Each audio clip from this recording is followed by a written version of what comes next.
Hello, everyone, and welcome into another edition of the GSMC College Football Podcast, brought to you by the GSMC Sports Network. I'm your host, as always, Tommy Brzee. It is Wednesday, October 23rd around here, and we have a great show for you today. We got to start jumping into that crazy Week 9 ahead, so we'll get into a couple of SEC matchups to start off. We'll get into Texas heading over to Vanderbilt to play a huge one, as well as Missouri going down to Tuscaloosa for a big-time one for them. If they can win that one, they're very much on their way to the CFP. Then we'll get into a couple of games that are going to happen over the week. Then we'll get into Syracuse at Pitt, a huge one over there in the ACC, and then Boise State UNLV, maybe the biggest one in the Group of Five this upcoming weekend, even with Navy and Notre Dame facing off. Definitely going to be an incredible one out there in Las Vegas. Then we'll get into some different chaos teams as we head down the stretch of the season. There are a couple of teams in each conference that I think could definitely throw a wrench into the works as we get down the stretch of the season, and definitely one in particular that could throw quite a few wrenches into the work. And then we'll get into the top 12 teams. We'll break down exactly what we need to see from them this upcoming weekend. Obviously, LSU going on the road to Texas A&M,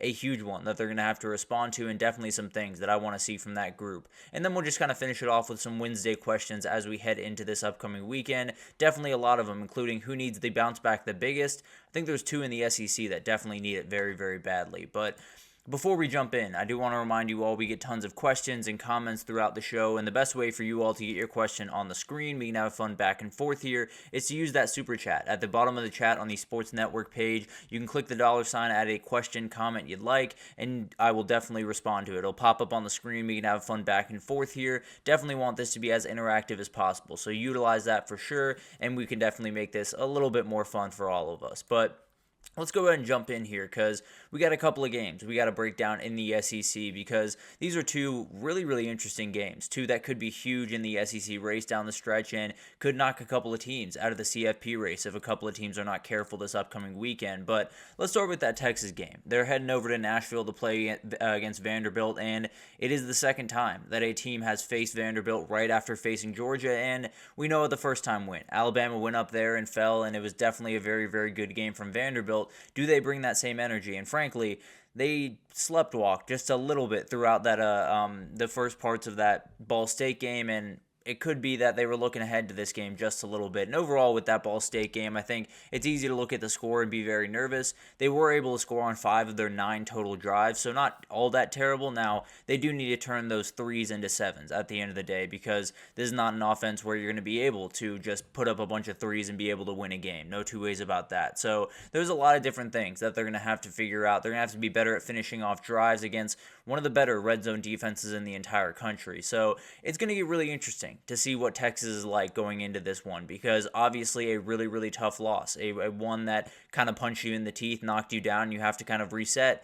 We'll see what the team is really about. I think one of the big-time things, at least from my perspective, that this team had in droves going into the season was leadership. They had Quinn Ewers, they had the third-year quarterback, they had guys across the offensive line that had been there for quite some time. They had David Benda on the defensive side as well as Jahdae Barron. I feel like this team has the leadership to get through this.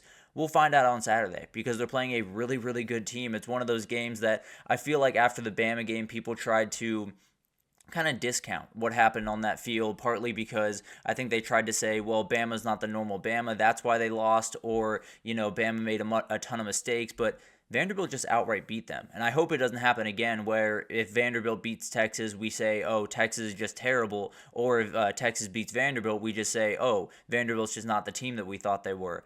I think we just got to give love to Vanderbilt at this point. They're playing really, really good football, and all the eyes will obviously be on those two guys right there. Quinn Ewers and Diego Pavia are very interesting quarterbacks because they're playing a little bit different of football over the last little bit. Diego Pavia is one of the stories of college football thus far, playing very, very efficiently and running that offense about as well as anyone in the entire country. And then Quinn Ewers on the other side, 2 not-so-great weeks in a row, and definitely coming back from that injury just a little bit shaky, and we'll see if he can kind of bounce back in this game because they badly need him to. There's no two ways about that.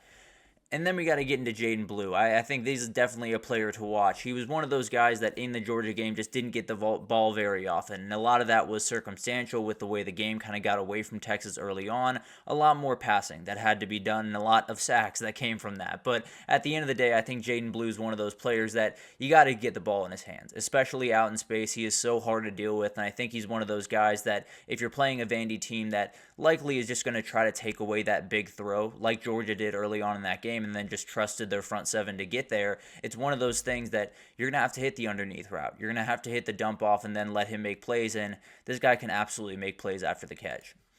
Barron Sorrell is also another guy to watch here, and I think the biggest thing here is this team has to be very disciplined, and we'll get to that here in a second, but the edges in particular have to be very, very disciplined against a guy like Diego Pavia, because he will get out on the edge and run for 30, 40 yards and totally change this game. So a guy like Barron Sorrell that is incredible and run fits, incredible in keeping everything pinned in, he's going to have to do his job really, really well on Saturday, and if he gets blown up a little bit or if he gets a little bit too far upfield or makes just one wrong step, Diego Pavia can make him pay for it. No two ways about that. I realize I am saying that a lot. Apologies to the commenter that caught that yesterday, because definitely am going to that well quite a bit. But at the end of the day, Junior Sherrill is another guy that I want you guys to watch. A wide receiver for Vanderbilt, a very, very important player to this team, because there's a lot of different things that happen in the run game. No two ways about that. There's a lot of different things that they do. There's a lot of different ways that they go about business. They're going to need to hit a couple of big plays in this game. They're going to need to hit him over the top for a couple of those big-time touchdowns like they did against Alabama, or they're going to be in a little bit of trouble here. And then, finally, we got Miles Capers. He's a defensive end, kind of pseudo-defensive end for Vanderbilt in this game, and he's one of those guys that you have a Texas team that just struggled very, very mightily when teams got there in pressure. You're going to have to get there on Saturday. You're absolutely going to have to. And it's one of those players that if he has a big-time effect, then this Vandy team can absolutely get another win over a top-5 opponent this year. But moving on to some of the keys to the game, defensive discipline. We talked about it a second ago, but the reality is both these offenses are incredibly good at putting you in conflict. Texas does a better job of it pre-snap, while Vanderbilt does a little bit more post-snap to put you in conflict. But both are incredibly tough to defend. So you can't overcommit. You can't be, blasting through a run hole, because the reality is there's going to be someone running around the edge of the edge of the line and making life tough for you. You have to be able to stay disciplined, not overcommit, not do things, and then just make the play in front of you. That's going to be hugely important for this game, and whoever can really just tackle better might just be in a better position to win this one. And then we talked about it, the quarterback play is going to be hugely important. Diego Pavia is just a maestro for this Vanderbilt offense. He's absolutely incredible to watch, makes pretty much every right decision throughout the game. And then Quinn Ewers looking for that bounce back game. A very talented kid, no two ways about that. No two ways about that. But at the end of the day, he is one of those guys that very much needs a bounce back in this one. And can he get it this weekend against a defense that has been vulnerable to those big-time plays and those pass offenses that can get down the field? And then having a counter. This is the biggest thing for me from Texas last weekend. Felt like Steve Sarkisian and that offense just really didn't have a counter to what UGA was doing early on in that pass rush. And they're going to have to on Saturday, because Vanderbilt's going to be able to respond to you. And then on the other side, Vanderbilt's offense needs to have a counter, because they're probably going to have to score quite a bit to be able to stay in this game. And frankly, I think Texas gets right in this one. I think they're going to come in with their hair on fire. I think they're going to come in with a little bit of extra energy, and I think that leadership that seems to be very prevalent with this team is going to shine through in this one. So very much like Texas in this spot. But then we got to talk about this one, another huge one down there in Tuscaloosa, and one that very weird dynamics as we head into this one. Missouri is the team that's probably in the catbird seat going forward. They're the team with only one loss in this conference, and they're the team that's still looking at the CFP in no uncertain terms by any means. But at the end of the day, you very much have to win this game if you want to keep those hopes alive. I do think Missouri is one of those teams that you finish the season 10-2, you could be one of the ones on the outside looking in, which you don't want at all. But if you get this win, it's not only is it Eli Drinkwood's biggest win of his career by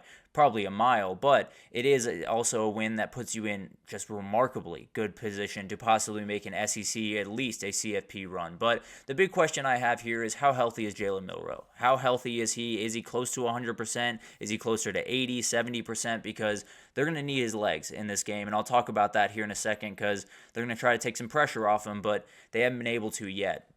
And then Missouri on the other side, they got a quarterback injury. Brady Cook actually left the game, went to a hospital, and then came back before winning that game against Auburn. So that's guts. No two ways about that. But he's one of those guys that's going to be so dangerous to watch. He's very much one of those guys that can extend plays with his legs.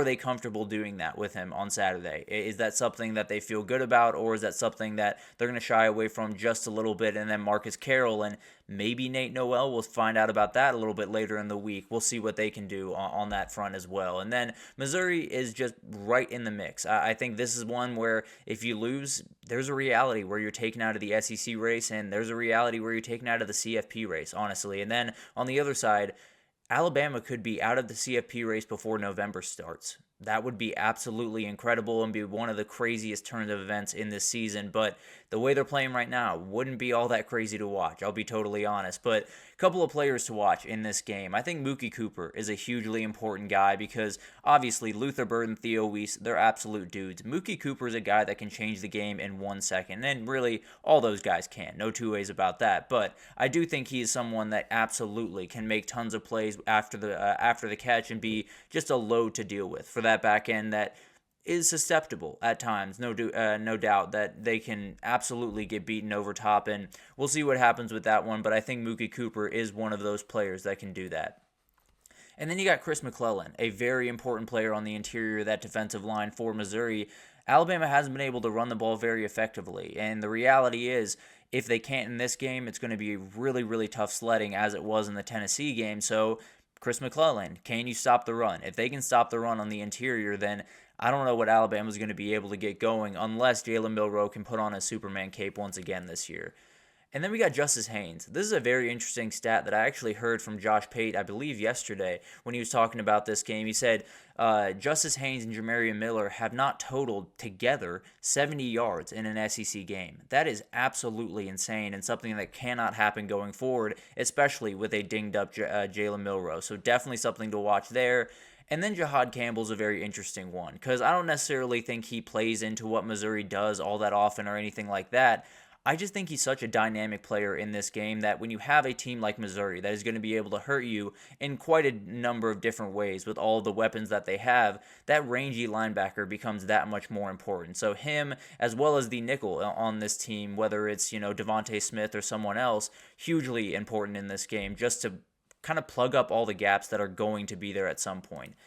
And then the keys to this game, there's a huge gap in the errors that these two teams are making. Missouri is very good at avoiding errors, only 5th in giveaways, 36th in penalties. Bama, 81st in giveaways, 128th in penalties. So a very, very clear gap in what these teams are, just making mistakes, handing things to other teams. Bama can't do that on Saturday because the reality is Missouri will take them and they have plenty of playmakers to make the plays down the field. No doubt about that. And then you do have the run game and the running backs have to carry the load. There's no way you can get a run game going if these running backs are not willing to carry the load. Marcus Carroll, he had 40 yards last week. Wasn't necessarily all that effective. And then we talked about Jamarian Miller and Justice Haynes have yet to be very effective for Alabama, and they badly needed them in this game. Frankly, you could come to me at the end of the game. If you showed me the running back stats for both these teams, I'd probably be able to tell you who won the game. It's hugely important for what the running backs do in this one. And then finally,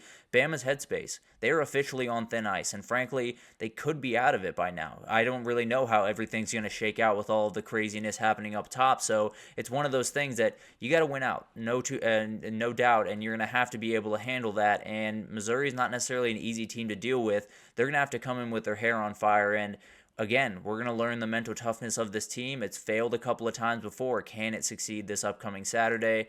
I tend to believe to. I do think Alabama's going to be able to get this one done. I don't think it's going to be all that pretty. I do think Jalen Milroe is going to be playing better football. I think he's going to be able to hit more receivers in stride. Frankly, he missed Ryan Williams a couple of times in that Tennessee game that could have had them winning by 14 points. But at the end of the day, he didn't. So he has to be better on this day. I do think the running backs get going just slightly better than they have been in the past, and it's not a very high bar. But at the end of the day, I do think Alabama gets a huge win, a win that they badly, badly need, and they keep moving forward. They're still very much alive in the CFP race. I think the SEC race is becoming a little bit too murky up top for me to feel confident that Bama can get back into that, but I promise you a 10-2 Bama team is in the playoff. But at the end of the day, two really, really interesting games. I have Texas and Bama winning them, but both those other teams absolutely have a chance to win them, and then we're looking at an SEC with a lot of questions. There's no two ways about that, but Let's take our first break here, and when we come back, we got to talk about some of the weekday games. We'll talk about Syracuse at Pittsburgh to start, and then Boise State UNLV, one of the best games of the entire weekend, and it's going to be a crazy one there in Allegiant Stadium. Cannot wait, but we'll talk about them right after this.